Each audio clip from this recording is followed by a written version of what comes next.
Welcome back. In negotiating for salary, there are many more items and fringe benefits that you can negotiate for that you may not think about. For example, it is important to clarify the points in which your performance will be evaluated.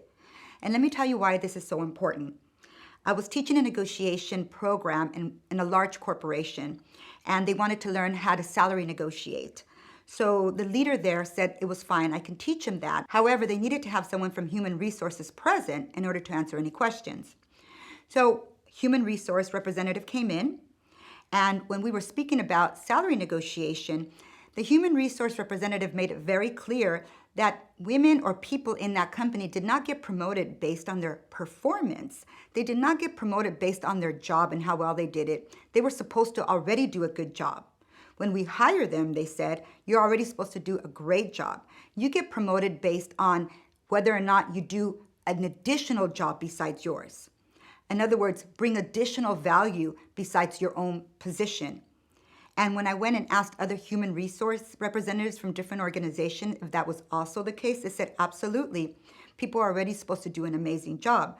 However, women don't usually know that this is the case. So they will go in, they will work very hard, and they will think they're supposed to automatically get promoted. And they do not get promoted in that way.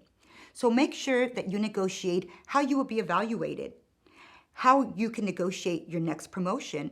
You need to sit down and speak about how is it that we can measure me to ensure I'm being prepared for the next level or for the next role.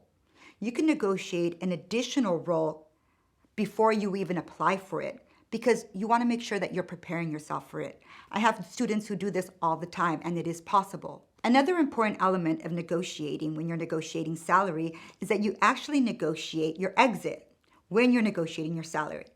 I know this may sound awkward to a lot of women. There was a friend of mine who went to work for the state government, and in the process of negotiating her salary, I did tell her she should negotiate an exit package because if something were to happen to that administration, she wanted to make sure that she was taken care of and that she would exit gracefully and would be taken care of because her having to leave her post may not have anything to do with her performance. She chose not to because she didn't feel comfortable, which I completely understand. I also gave the same advice to a gentleman who worked for a school district. When he came in to negotiate his salary for a school district, he also negotiated his exit because there could be budget cuts or he could be removed for political reasons that have nothing to do with his performance, and he would be left without a salary. So the gentleman did negotiate an exit package. Well, guess what? Something happened with the administration of California, and she had to leave her job, and she left with nothing.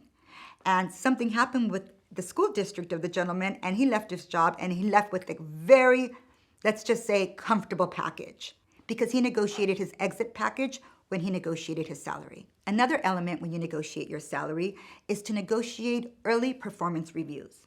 In other words, you usually get a review once a year. But you have to wait an entire year to get a raise or an entire year to get some kind of bonus. However, if you're sure that you can reach certain milestones or certain goals within 3 months, 6 months, 9 months, negotiate in the beginning of your role that you would like to be evaluated in 3 months, in 6 months, in 9 months. Let them know that you are confident you can accomplish goals and that your performance will be able to prove itself. However, you would like to be evaluated for it at that time. I've never seen a situation where a woman has negotiated this and she's been turned down. Because what individual does not want to measure goals and be able to celebrate someone's achievement? Another element of negotiating your salary is negotiating a signing bonus or moving expenses. Now, there's many times where there is a cap in salary. Let's just say a salary, the cap that they have in their salary bucket is $125,000. They say, we cannot give you anything more than that. And you know that you want 140 because you're worth 140. What you could say is, okay, how about signing bonus? I'll take the 125,000 salary. However, do you have money for a signing bonus? Or if you're moving, do not ever move without them paying moving expenses. That's key because moving is expensive. And if they're offering you a job across the country, they should be able to cover your moving expenses.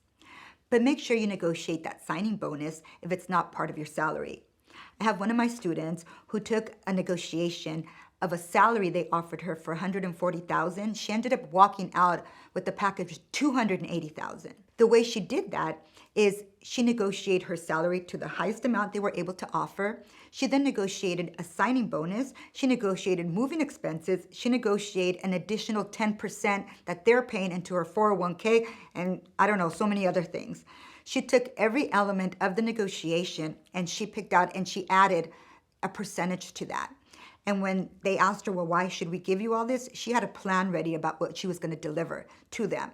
And she said, if I don't deliver this, you're more than welcome to then, we can remove this and we can remove that. But she was so sure of her performance that they had nothing to lose because they would remove it if she didn't reach her goals. Of course, she reached her goals. She became Rookie of the Year at that company, and she's been extremely successful since.